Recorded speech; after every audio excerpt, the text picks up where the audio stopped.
أعوذ بالله من الشيطان الرجيم بسم الله الرحمن الرحيم সম্মানিত দর্শক শ্রোতা মণ্ডলী, আয়াতুল কুরসি হলো পবিত্র কোরআনের সবচেয়ে মর্যাদাপূর্ণ আয়াত।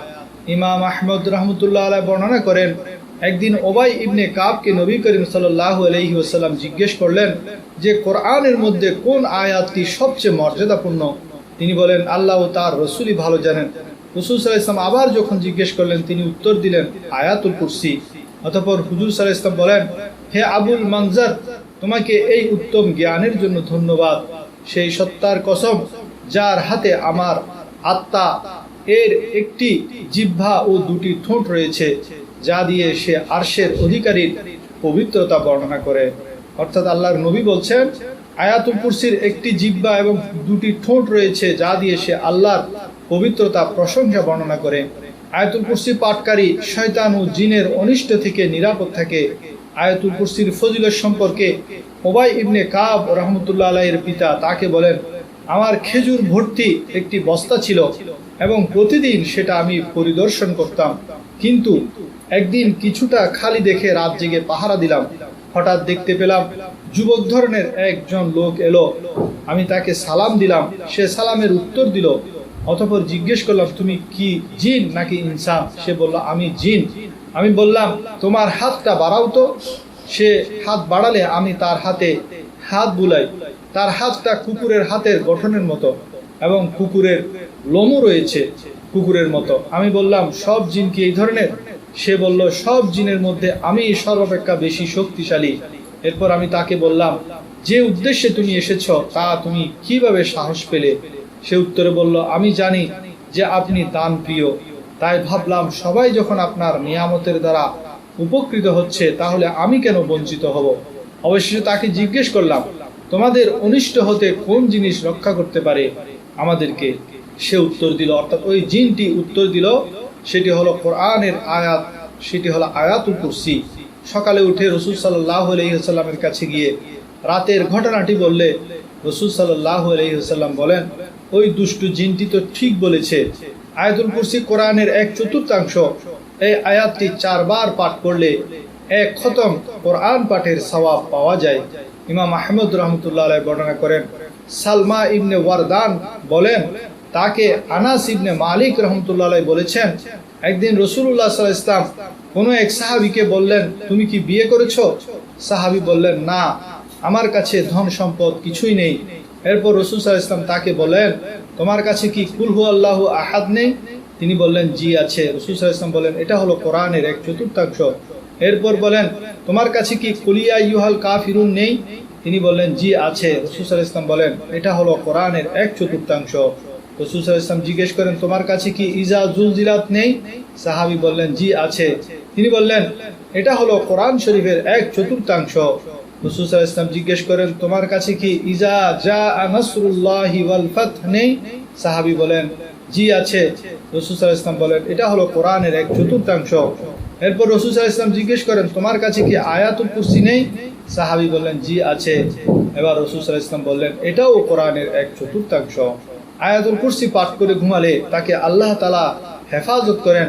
আবু হুরায়রা রাদিয়াল্লাহু তাআলা আনহু বললেন, একটি বন্দী জিন আমাকে বলেছে, যখন আপনি বিছানায় শুইতে যাবেন তখন আয়াতুল কুরসির প্রথম থেকে শেষ পর্যন্ত পড়বেন, তাহলে আপনি সেই রাতে এক মুহূর্তের জন্য আল্লাহর হেফাজতের বহির্ভূত হবেন না, আর সকাল পর্যন্ত শয়তানও আপনার নিকটবর্তী হতে পারবে না।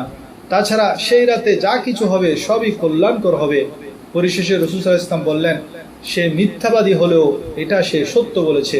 অর্থাৎ সে আয়াতুল কুরসির যে ফজিলতের কথা বলেছেন সেটা সে সত্য বলেছে। তবে হে আবু হুরায়রা, জানো কি তুমি এই 3 রাত কার সঙ্গে কথা বলেছিলে? আমি বললাম, না। তখন রাসূল সাল্লাল্লাহু আলাইহি ওয়াসাল্লাম বললেন, সে ছিল শয়তান। আয়াতুল কুরসি কোরআনের অন্য সব আয়াতের সরদার। আবু হুরায়রা রাদিয়াল্লাহু তাআলা আনহু বলেন, রাসূলুল্লাহ সাল্লাল্লাহু আলাইহি ওয়াসাল্লাম বলেছেন, সূরা বাকারার মধ্যে এমন একটি আয়াত রয়েছে যে আয়াতটি পুরো কোরআনের নেতা স্বরূপ। তারপরে ঘরে প্রবেশ করলে শয়তান বের হয়ে যায়, আর তা হলো আয়াতুল কুরসি। আয়াতুল কুরসি পাঠ দ্বারা সোজা জান্নাতে যাওয়া যায়। রাসূলুল্লাহ সাল্লাল্লাহু আলাইহি ওয়াসাল্লাম বলেছেন, প্রত্যেক ফরজ সালাত শেষে আয়াতুল কুরসি পাঠকারীর জান্নাতে প্রবেশ করার জন্য আর কোনো বাধা থাকে না, মৃত্যু ব্যতীত। এটি নাসাই শরীফের হাদিস। আসুন আমরা আয়াতুল কুরসিটি একবার শুনে নিই। আউযু বিল্লাহি মিনাশ শাইতানির রাজীম। বিসমিল্লাহির রহমানির রহিম। আল্লাহু লা ইলাহা ইল্লা হুয়াল হাইয়ুল কাইয়্যুম লা তাখুযুহু সিনাতুন ওয়ালা নাওম লাহু মা ফিস সামাওয়াতি ওয়া মা ফিল আরদ মান যাল্লাযী ইয়াশফা'ু 'ইনদাহু ইল্লা বিইذনিহি يعلم ما بين أيديهم وما خلفهم ولا يحيطون بشيء من علمه إلا بما شاء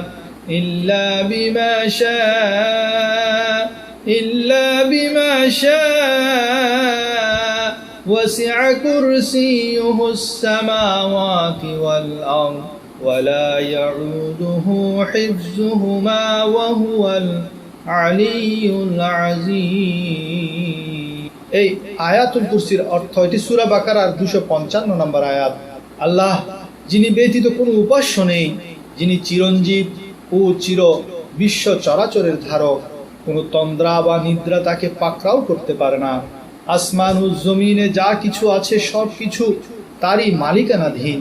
তার হুকুম ব্যতীত এমন কে আছে যে তার নিকটে সুপারিশ করতে পারে? তাদের সম্মুখে ও পিছনে যা কিছু আছে সব কিছুই তিনি জানেন। তার জ্ঞান সমুদ্র হতে তারা কিছুই আয়ত্ত করতে পারে না, কেবল যতটুকু তিনি দিতে ইচ্ছে করেন তা ব্যতীত। তার কুরসি সমগ্র আসমান ও জমিন পরিবেষ্টিত করিয়াছে, আর সেগুলির তত্ত্বাবধায়ন তাকে মোটেই শান্ত করে না। তিনি সর্বোচ্চ ও মহান। এই আয়াতের এত মর্যাদার কারণ কি? এর কারণ হলো এই আয়াতটিতে 10টি সেন্টেন্স রয়েছে, যার প্রত্যেকটিতে আল্লাহর একত্ববাদের স্বীকৃতি, গুণাবলী, বৈশিষ্ট্য আলোচনা করা হয়েছে। নাম্বার 1, তিনিই আল্লাহ, যিনি ব্যতীত ইবাদতের উপযুক্ত আর কোনো ইলা নেই।